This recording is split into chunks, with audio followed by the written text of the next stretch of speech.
반갑습니다. 김영준 교수입니다. 네, 지난 시간에 이어서 이번에 포트폴리오, 이번에는 그 경력자, 특히 이제 그 관리자급 포트폴리오를 어떻게 짜는지에 대해서 한번 좀 얘기를 나눠보도록 하겠습니다. 그 신입 포트폴리오는 아무래도 조금 밝은 이미지, 그죠? 예, 그 다음에 어떤 학창 생활, 뭐 이런 거 위주로 좀 되게 좀 감성적인 좀 포트폴리오라면은 이게 관리자, 특히 이제 실장급 같은 경우에는 상당히 좀 실무적인 이야기를 많이 담을 수밖에 없어요. 어떤 자신의 능력과 어떤 실적 이런 부분에 대해서. 자, 그래서 관리자 포트폴리오는 이제 어떻게 보통 짜는지에 대해서 좀 말씀을 한번 드리겠습니다. 기본적으로 이력서하고 자소서는 들어가는 거예요, 똑같이. 네, 그리고 그 추가 플러스 알파로 이제 포트폴리오가 이제 추가가 되는데, 일단은 그 관리자, 특히 이제 실장급이겠죠.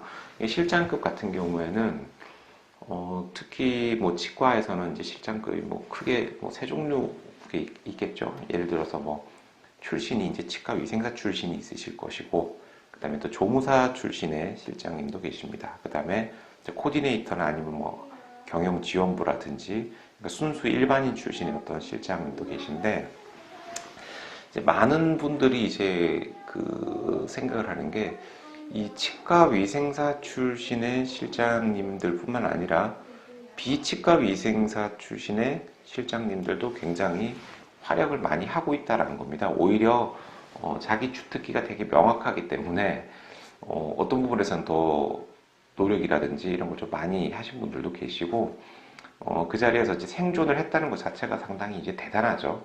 예.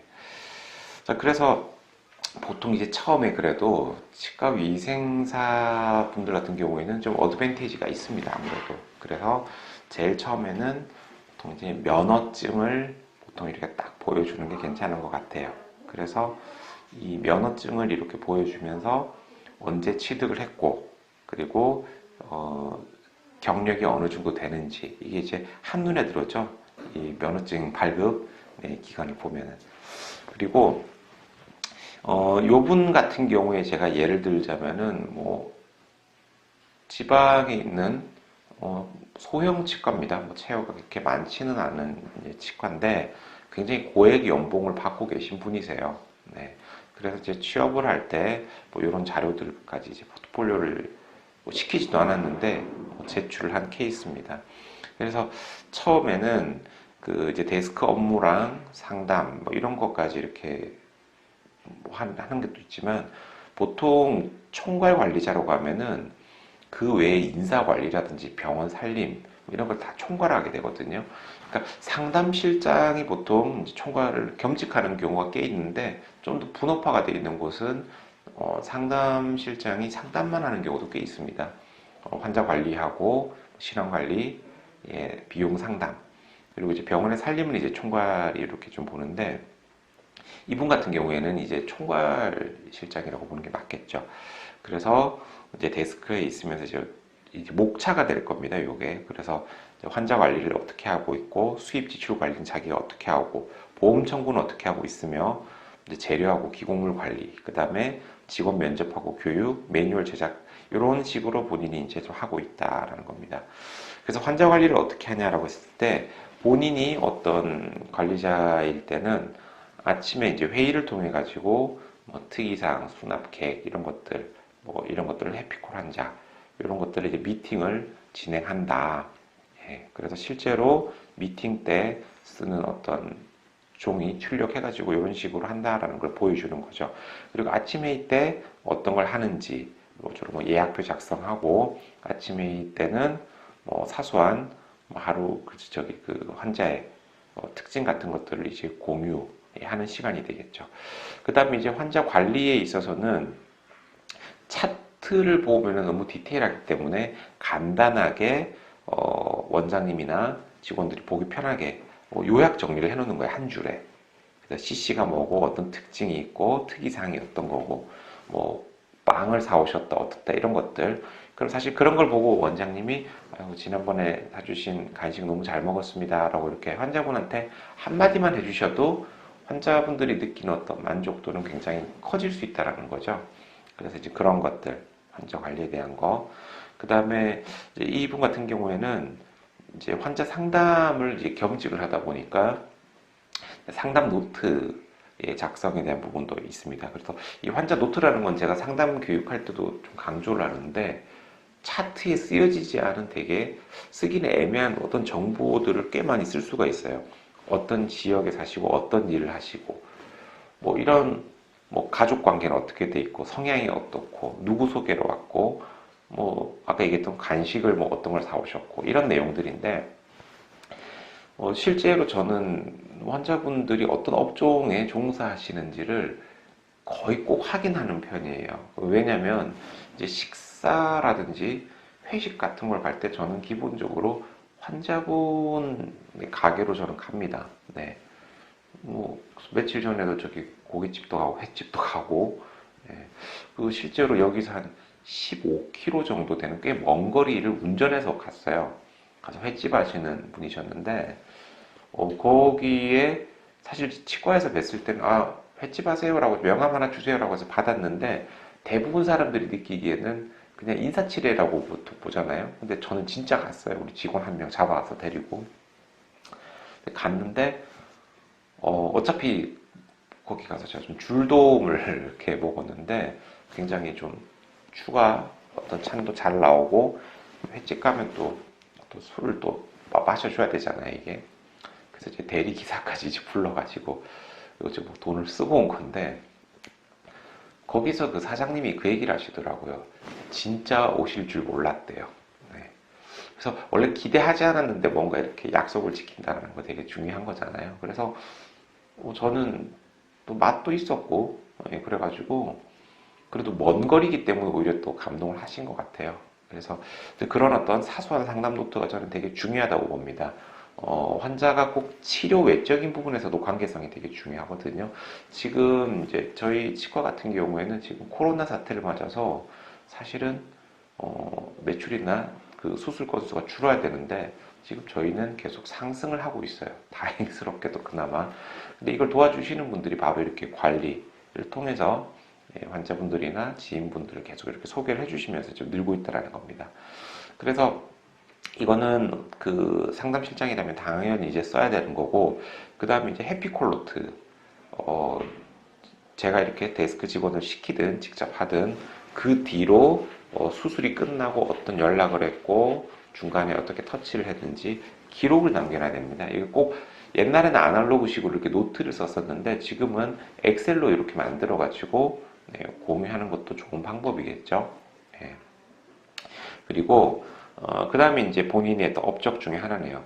보호자와 함께 내원했을 때 학생들 사진 찍어가지고 이렇게 카톡이나 메일로 상담했던 내역도 첨부를 했습니다. 특히 학생들이 이게 엄마 카드 들고 왔다고 그냥 치료 설명하고 함부로 하시면 안 돼요, 절대. 이거 크게 나중에 문제가 생길 수 있습니다.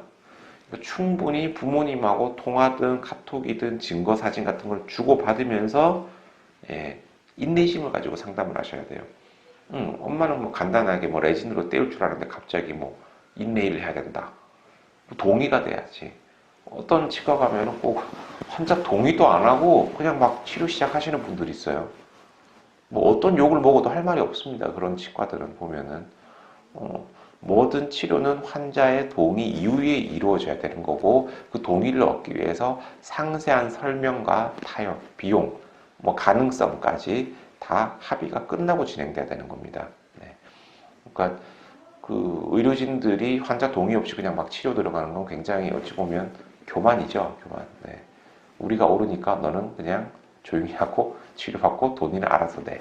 그러니까 요즘은 그랬다가는 뭐 돈도 못 받고 욕은 욕 들어먹고 인터넷에 올라가고 그렇게 되니까 특히 학생들 상담에서는 이런 부분을 좀 유의해야 되고요. 그 다음에 이제 실시간으로 보험하고 비보험 수입에 대한 분석, 예측 이런 것들을 뭐 매일, 월, 분기 이렇게 해가지고 수입 지출을 직접 관리하는 모습을 보여준다라는 거죠.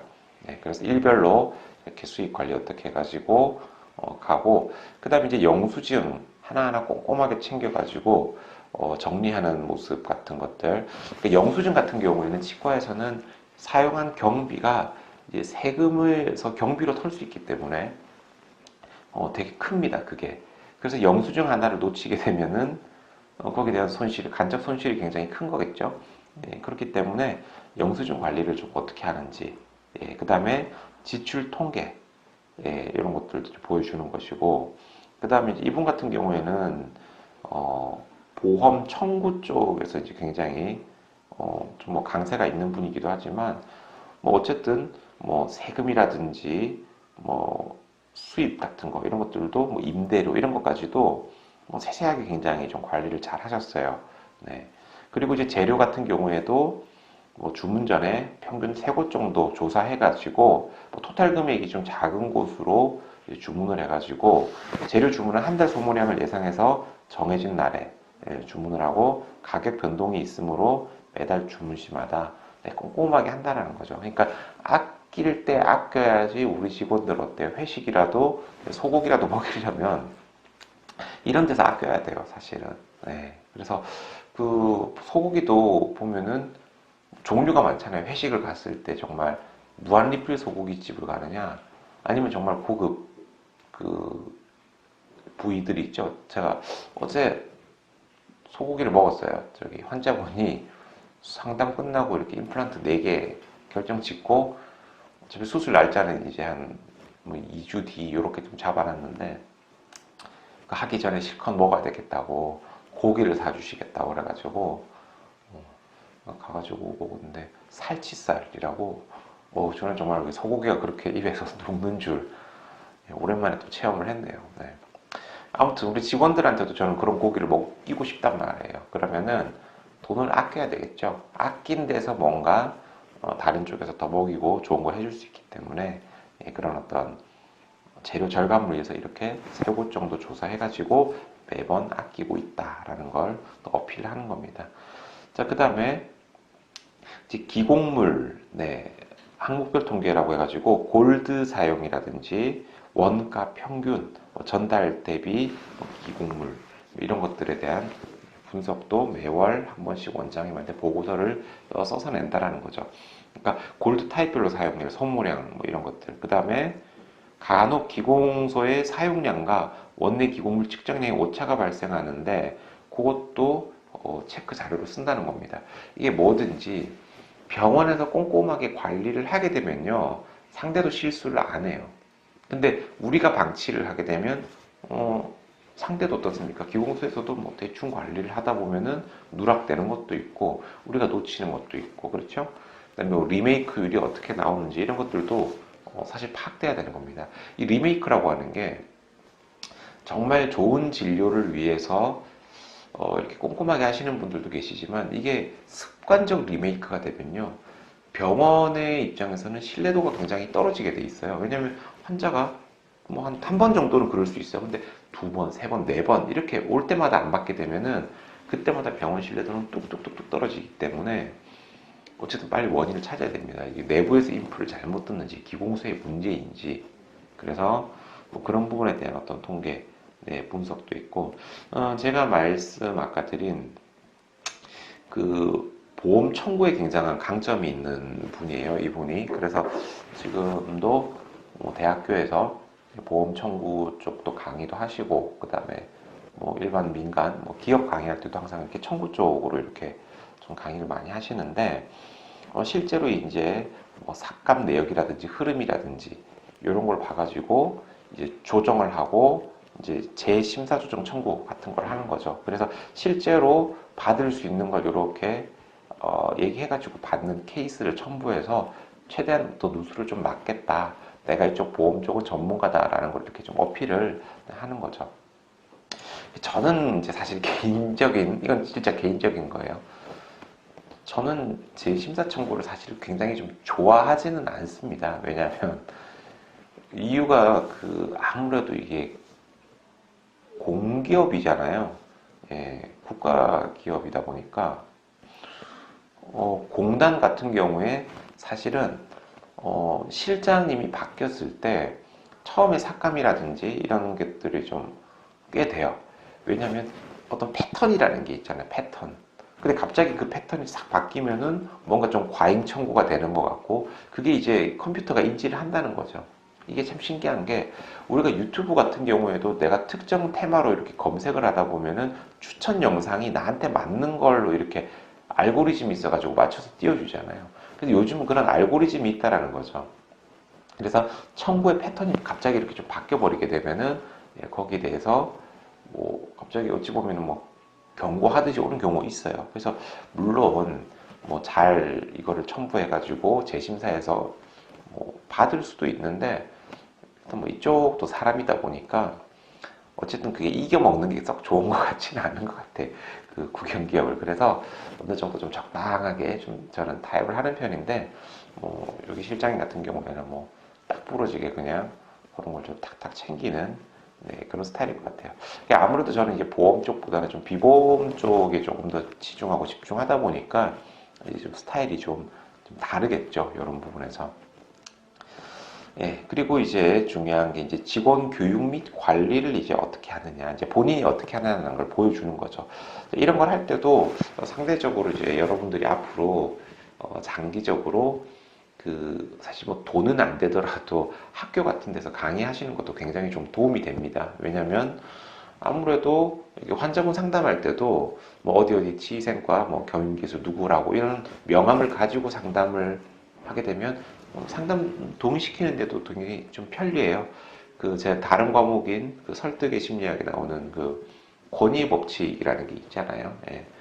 그래서 그런 어떤 교육자의 포지션을 쥔 상태에서 직원 교육과 지휘생과 교육 이런 거 병행하시면은 본인 커리어에도 굉장히 좀 도움이 되고, 또 학교 가면은 진짜 다 안 좋지만 그래도 장점이 있잖아요. 왜냐면 이렇게 몇 년씩 학생들을 보다 보면 내가 마음에 드는 학생들이 있단 말이에요. 그게 어떤 뭐 인성이 바른 사람을 선호하는 뭐 관리자도 있을 것이고, 뭐 밝은 사람을 선호하는 스타일도 있을 것이고, 그랬을 때 아무래도 면접으로 뭐 30분 보는 것보다는 한 몇 년씩 이렇게 쭉 지켜보면은 그 사람에 대해서 조금 더 잘 알 가능성이 크죠. 그래서 그래도 좀 학교를 좀 가는 성향도 있습니다.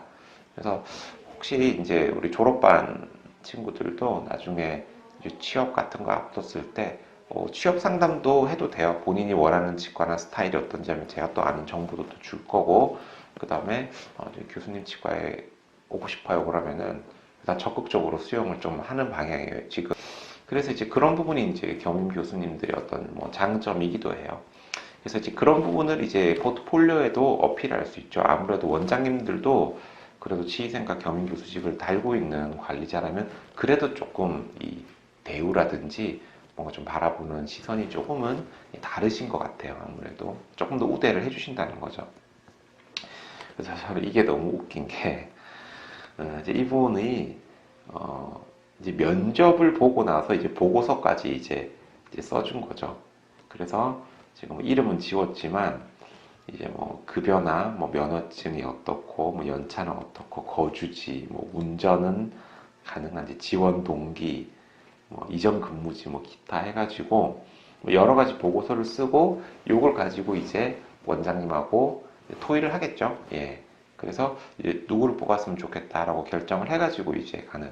그러니까 참 이런 것만 봤을 때 능력이 탁월한 관리자 같아요. 이게 자료가 굉장히 오래된 자료라서 사실 현재 실정하고는 뭐 맞지가 않지만 어쨌든 뭐 옛날에 또 이 정도로 포트폴리오를 만들었던 분이 있다라는 거죠. 그 다음에 저는 학교에서만 시험 치는 걸 좀 좋아하고, 아무래도 좀 직장 나와서는 저는 시험 보는 게 좀 그래요. 그래도 좀 직장인인데, 근데 이제 이 실장님 같은 경우에는 이제 급여 책정하는 데 있어서 시험도 보는 거지. 출제해가지고. 네, 아무래도 시험 잘 봐야지. 네, 급여 인상에 뭐 이렇게 좀 반영을 한다든지 뭐 그런 식으로.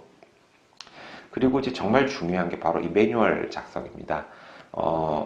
본인이 없을 때 병원이 잘 돌아가게 만드는 관리자가 굉장히 훌륭한 관리자예요. 본인이 없으면 안 돌아가면 사실은 좋은 관리자가 아닙니다. 네. 그 되게 이런 명언 있잖아요. 그 군주들도 이게 3류, 2류, 1류 이렇게 나뉘잖아요. 3류의 군주가 본인이 열심히 하는 사람이에요. 본인의 능력으로. 예. 그 다음에 2류가 누구냐면 남의 능력을 잘 이렇게 부리는 사람이라고 하고 1류를 타인의 지혜를 잘 쓰는 사람이라고 뭐 그런 얘기가 있습니다. 갑자기 뭐 그런 생각 들지도 몰라요. 우리 치과에도 보면 원장님이 혼자서 본인이 굉장히 열심히 진료를 해가지고 병원이 돌아가는 치과도 있고 그 다음에 되게 유능한 실장이나 스태프들을 잘 부려가지고 병원을 운영하시는 분도 계시고 또 어떤 분은 그런 스태프들 중에 되게 현명한 사람들의 지혜를 적극 경청하심으로써 또 좋은 치과를 만드는 원장님도 계실 겁니다.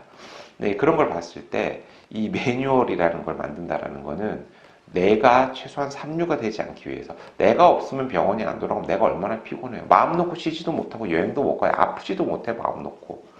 근데 어떤 분들은 내가 빠졌을 때 병원이 안 돌아가는 게 내가 가치가 큰 줄 알고 있어요. 근데 그거는 알박기 같은 거죠. 네. 오너는 항상 그 사람에 대한 대체품을 찾을 수밖에 없어요. 불안 심리가 있기 때문에. 그래서 이런 것들은 오히려 당당하게 자신의 어떤 노하우나 방법을 활용할 수 있게끔 해주는 것도 좋아요. 상담 실장님들도 보면은 이 상담을 안 알려주시는 분이 있어, 밑에 애들한테. 자기만 이렇게 쥐고 있다는 거죠. 저는 그거 별로 좋지 않다고 봐요. 저 같은 경우에는 지금은 조금 상황이 그래서 제가 좀 상담에 좀 개입을 많이 하는 편인데 저는 제가 많이 하는 것보다 우리 팀장이나 실장급들이 좀 더 많은 상담을 자신감을 가지고 하는 쪽을 저는 권장해요. 그래서 지금도 뭐 간단한 상담은 스크립트, 녹음 이런 걸 해가지고 숙제를 제출하고 피드백을 주는 이런 것들을 계속 강화하고 있고요. 스태프들이 자기가 성장을 해야지만 어때요? 그 직장에 비전이라는 걸 가질 수 있겠죠. 그렇기 때문에 고수들이 자기 스킬 몇 개 알려줘가지고 뭐 수강생들이나 후배들한테 따라잡힐 정도 실력이라면은 그건 뭐 이미 실력이 없다고 봐야겠죠. 그걸 숨긴다고 되는 문제는 아니고. 그래서 어쨌든 이런 매뉴얼이라든지 어떤 교육 프로그램 이런 걸 잘 짜는 관리자가 이제 좋다라는 겁니다. 그래서 이 매뉴얼을 통해서 오염된 기구는 어떻게 처리하고 환자에게 감동을 주는 스케일링은 어떻게 만드는지 이런 것들이죠. 특히 이제 그 소독 멸균 같은 경우에는 그 청소해 주시는 여사님들이나 이런 분들은 지식이 잘 없기 때문에 매뉴얼을 잘 만들어 주셔야지 아무래도 거기에 대해서 좋은 결과물을 볼 수 있기 때문에 이런 게 제일 중요하다라는 겁니다. 자, 그 다음에 이제 마지막으로 이분이 이제 아까 얘기했던 뭐 여러 가지 뭐 회원증, 자격증, 뭐 치과 무슨 관리자 이런 것도 있고 그 다음에 그 보험 청구사 뭐 1급 뭐 이런 거 평상시에 자기 스펙을 열심히 좀 잘 쌓으셨던 것 같아요. 그래서 제가 이 실장님을 알게 된 것도 지방의 세무 강의를 갔다가 만났는데 보통 세무 강의는 원장님들이 많이 들으시거든요. 그래서 저는 처음에 이 원장님 사모님인 줄 알았어요. 예. 근데 실장님이라고 해가지고 설마 그냥 사모님 실장님이겠거니 했는데 진짜 실장님이시더라고요. 그래서 굉장히 자기 일에 대해서 이렇게 열정을 가지고 프로페셔널한 이런 모습을 보여주기 때문에 지금 나이도 꽤 많으신데도 아직까지 뭐 고액 연봉 받으시면서 잘 다니시는 것 같아요. 제가 알기로 월급이 한 월 600만 원 가까이 되시는 걸로 알고 있어요. 그래서 참 저희 병원에도 모셔오고 싶은데 몸값이 너무 비싸가지고 그리고 또 성격이 좀 안 좋아. 그래서 뭐 사실 뭐 저희 병원에 모셔올 수는 없지만 그래도 자기 경쟁력을 이렇게 좀 가지고 어필하는 부분에서는 참 대단한 것 같습니다.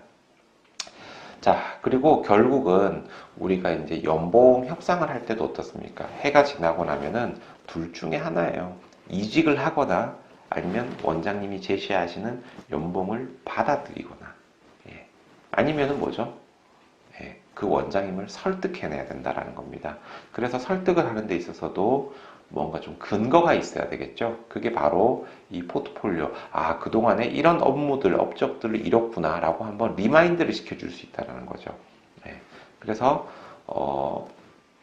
자신의 업적을 한 번 더 확인을 해드리고 그 다음에 남들과 또 차별화된 그런 어떤 모습도 보여줄 수 있고요. 그 다음에 혹시나 그 연봉 협상이 좀 잘 안 됐을 때도요. 저는 좀 잘 나오셨으면 좋겠어요. 노딜이 됐다고 해서 관계가 틀어질 이유는 전혀 없잖아요. 그죠?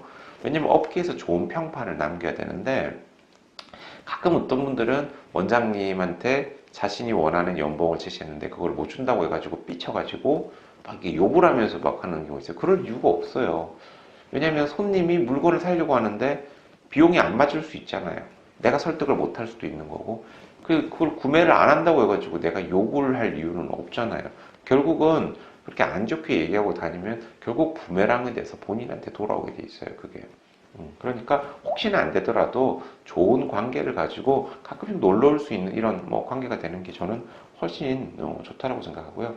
그 다음에 이제 적절한 시기에 이직은 저는 좀 필요하다고 봐요. 그렇다고 뭐 몇 개월 만에 탁탁 이게 아니라 한 2, 3년 정도에 뭐 한 번 정도씩은 그러니까 한 직장에만 너무 있다 보면 또 너무 또 우물안 개구리가 되는 경우도 있잖아요. 그래서 뭐 그래도 뭐 한 3년 전후로 해가지고 이렇게 좀 또 더 좋은 조건이나 환경이나 이런 것들을 또 보시는 거 좋은 것 같고 뭐 3년을 채웠을 때 그 병원에서 꼭 필요한 인재라면 병원에서 그 사람이 원하는 비전이나 뭐 대우나 이런 것들을 이렇게 제시를 하겠죠. 그 다음에 꼭 명심하셔야 됩니다.